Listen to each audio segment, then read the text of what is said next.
Pernah nggak sih kamu merasa udah coba segala cara, udah kerja keras, tapi kok rasanya nggak maju-maju?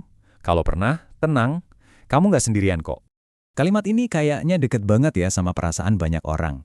Ini bukan cerita tentang kemalasan, sama sekali bukan. Ini cerita tentang orang yang terus-terusan bergerak, tapi entah kenapa nggak pernah sampai ke tujuan. Kamu udah lakuin semuanya loh, ikut semua tips produktivitas, belajar skill baru, bangun lebih pagi, baca buku. Tapi kok, ya hidup rasanya gitu-gitu aja. Kayak lari di atas treadmill. Capek iya, tapi nggak kemana-mana. Rasa frustrasinya tuh nyata banget. Dan lama-lama pertanyaan di kepala kita bukan lagi soal strategi apa yang salah, tapi mulai bergeser ke arah yang lebih personal. Nah, disinilah keraguan itu mulai masuk. Pertanyaannya berubah dari apa yang salah dengan caraku, jadi apa yang salah denganku. Dan pertanyaan ini berat banget karena kita mulai menyalahkan diri sendiri. Tapi, gimana kalau masalahnya bukan di usaha kita? Gimana kalau selama ini kita salah mendiagnosis masalahnya? Kita kira ini soal kurang disiplin, padahal akarnya ada di tempat lain. Familiar banget kan sama suara-suara di kepala ini? Ah, aku kurang disiplin nih. Skillku kurang. Harusnya aku kerja lebih keras lagi. Kita yakin banget solusinya adalah dengan makin menekan diri sendiri. Dan disinilah letak masalahnya. Kalau kamu pikir masalahnya itu skill, kamu akan nambah kursus lagi. Kalau kamu pikir masalahnya disiplin, kamu akan nambah tekanan lagi. Hasilnya bukan kemajuan, tapi kelelahan, burnout. Masalahnya mungkin bukan di seberapa keras usahamu. Oke, jadi apa dong diagnosis yang benar? Jawabannya ada di kualitas usaha kita, bukan kuantitasnya. Ternyata tubuh kita itu bisa beroperasi dalam dua mode yang sangat berbeda. Dan ini menentukan segalanya. Coba deh lihat perbedaannya. Di satu sisi, ada mode ekspansi, di mana kamu merasa tenang, percaya diri, aman. Di sisi lain, ada mode proteksi, di mana kamu tegang, takut, dan merasa terancam.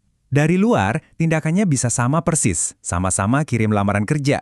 Tapi dari dalam, ini adalah dua dunia yang berbeda. Tanpa kita sadari, banyak dari kita hidup terus-menerus di mode proteksi ini.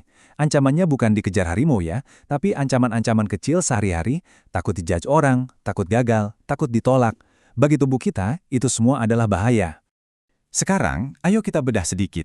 Apa sih yang sebenarnya terjadi di dalam tubuh kita secara biologis? Karena ini bukan cuma soal perasaan, ini adalah reaksi kimia yang nyata. Jadi begini prosesnya, saat kamu merasa terancam, misalnya takut presentasimu jelek, sistem alarm di otakmu yang namanya amigdala itu langsung bunyi. Ini memicu pelepasan hormon stres kayak adrenalin dan kortisol. Seketika tubuhmu masuk ke mode siaga penuh.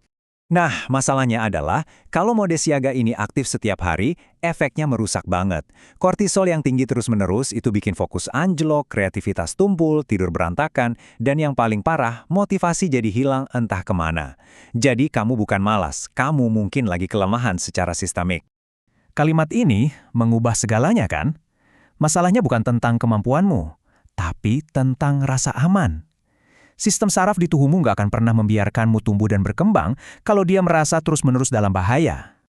Tapi pertanyaannya, kenapa dong kita terjebak di mode proteksi ini, padahal kita kan inginnya maju? Nah, jawabannya ada di lapisan yang lebih dalam lagi, identitas kita. Ini adalah sebuah prinsip neurologis yang kuat banget. Otak kita itu, anehnya, lebih suka sesuatu yang familiar, yang sudah dikenal, daripada sesuatu yang lebih baik tapi asing. Kalau identitasmu selama ini adalah aku orang yang biasa-biasa aja, maka setiap ada peluang besar, otakmu akan melihatnya sebagai ancaman. Terus, apa yang terjadi? Tepat di saat kamu hampir naik level, tanpa sadar kamu menginjak rem. Bukan dengan berhenti total, tapi dengan cara-cara halus ini. Kamu menyebutnya stuck, padahal sebenarnya itu adalah sistem pertahanan identitas lamamu yang sedang bekerja. Awalnya, berhati-hati itu adalah strategi bertahan hidup yang bagus. Kamu cuma nggak mau gagal atau malu lagi.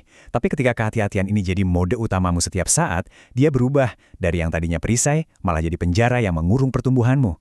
Oke, jadi setelah kita paham semua ini, gimana kalau kita coba kasih diagnosis baru untuk perasaanmu? Diagnosis yang lebih akurat dan yang lebih baik hati untuk dirimu sendiri. Coba deh, lihat gimana perubahan perspektif ini bisa mengubah segalanya. Kamu bukan stuck. Kamu itu kelelahan karena terus-terusan berjuang dari mode bertahan hidup. Kamu bukan tidak disiplin, tapi sistem sarafmu tidak terregulasi. Alias, lagi siaga terus. Dan yang paling penting, kamu bukan tidak mampu, kamu hanya belum merasa cukup aman untuk melebarkan sayap. Jadi, intinya adalah stop menekan diri sendiri. Fokusmu sekarang harus bergeser. Bukan lagi gimana caranya biar bisa lebih produktif, tapi gimana caranya supaya sistem di tubuhku ini bisa merasa aman. Ini bisa dimulai dari hal-hal kecil loh, seperti mengakui pencapaianmu sendiri, istirahat tanpa rasa bersalah, atau merayakan setiap langkah kecil. Karena pertumbuhan sejati itu selalu lahir dari rasa aman. Sebagai penutup, aku mau kasih kamu satu pertanyaan buat direnungkan. Apakah kamu benar-benar kurang berusaha? Atau jangan-jangan kamu hanya sudah terlalu lama beroperasi dari rasa takut? Jawaban jujur untuk pertanyaan ini bisa jadi adalah langkah pertama kamu untuk benar-benar maju.